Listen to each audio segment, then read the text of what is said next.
বেসরকারি স্কুলের শিক্ষকতা করি।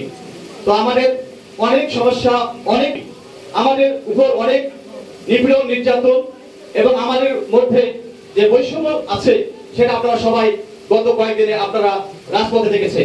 আমরা রাজপথে আমাদের আন্দোলন করেছি। আমাদের এই আন্দোলনের মাধ্যমে বর্তমান সরকার 5% ঘোষণা দিয়েছিল, তারপরে আমরা আন্দোলন চালিয়েছি। সর্বশেষে 15% আমাদের বাড়ি ভাড়া ওনারা দিয়েছে। তারপরে 15% মধ্যে নভেম্বর থেকে 7.5% এবং আগামী জুলাই থেকে 7.5%। এই আমাদের বর্তমান অবস্থা। আমরা একজন হাই স্কুলের শিক্ষক, বেসরকারি স্কুলের শিক্ষক, আমাদের যে বাড়ি ভাড়া এবং একজন সরকারি হাই স্কুলের শিক্ষক তাদের যে বাড়ি ভাড়া অনেক বৈষম্য, তাদেরটা হয় 45%।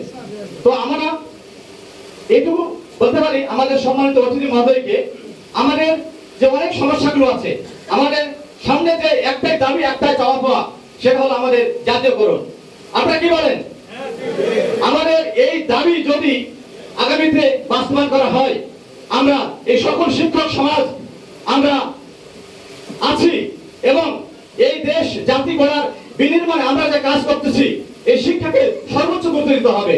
আমি ডক্টর জাহিদ স্যারকে অনুরোধ করবো আমাদের এই শিক্ষক সমাজকে এগিয়ে নেওয়ার জন্য, হাকিমপুর উপজেলার শিক্ষককে সুনজর দেওয়ার জন্য, দৃষ্টি দেওয়ার জন্য অনুরোধ করছি। সবাইকে অনেক অনেক অভিনন্দন ও শুভেচ্ছা জানাচ্ছি। আসসালামু আলাইকুম।